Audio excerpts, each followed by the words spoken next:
Comment gérer une famille qui est contre tout ce que je fais? C'est le thème d'aujourd'hui en espérant que vous soyez inspirés par ce sujet.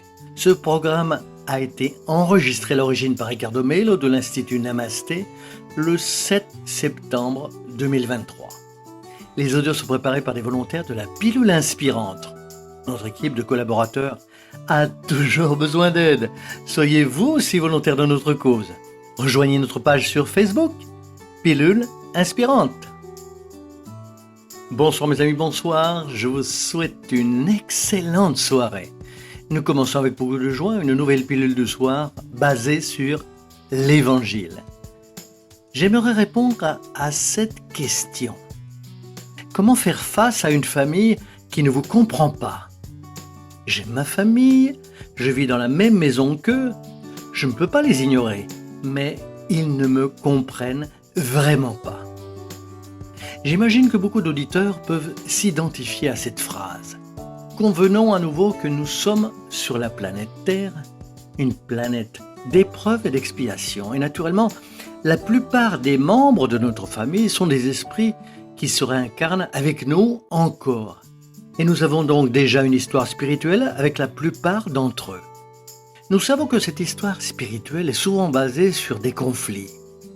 C'est pourquoi la providence divine nous fait nous réincarner avec ses proches pour que nous puissions apprendre à nous aimer, à nous respecter, à reformuler nos conflits.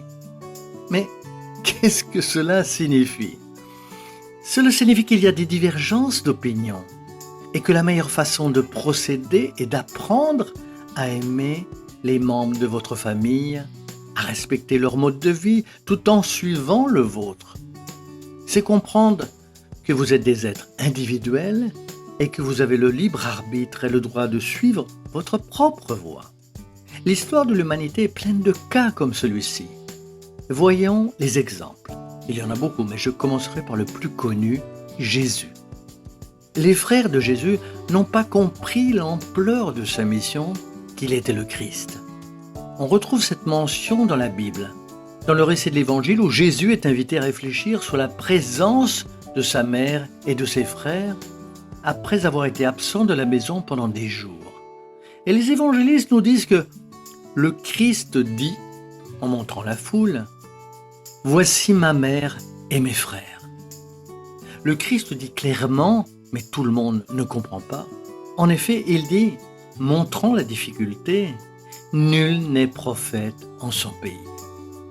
Nous avons aussi l'exemple de Chico Xavier.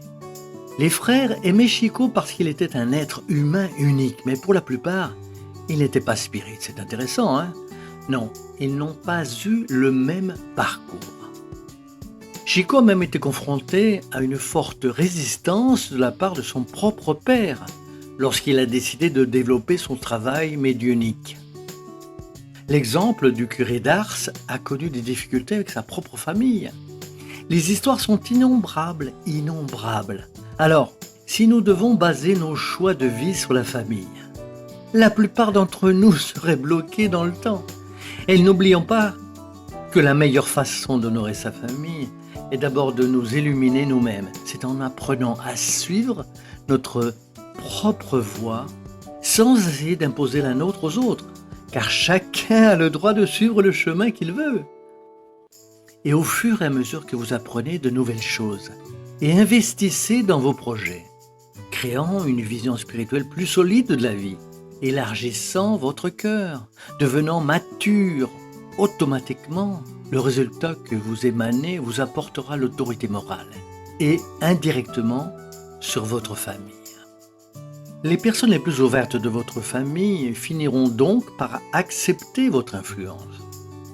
Ce qui n'est pas le cas lorsque vous imposez ce que font de nombreuses personnes. Imposer son modèle de politique, de monde, de religion, de santé, de tout, finit par générer quoi? Des conflits et encore des conflits. Comme ça, vous ne convaincrez personne dans votre famille. Bien au contraire, les gens deviennent plus convaincus de leur propre point de vue et finissent par s'éloigner de vous. Alors, faites votre chemin, faites votre part, respectez votre famille, mais n'oubliez pas de vous concentrer sur ce qui relève de votre responsabilité, car notre premier engagement spirituel, c'est envers nous-mêmes. Avant de vouloir changer les autres, il faut se changer soi-même. Et seulement ensuite, indirectement, nous pouvons commencer à aider nos proches. Et le jour viendra, nous ne savons pas quand, où de nombreux membres de la famille commenceront à venir vous demander de l'aide. Et le processus changera. Que Dieu vous bénisse, que Dieu bénisse vos cœurs, lumière et paix, et vous le savez déjà. À bientôt mes amis, à très bientôt.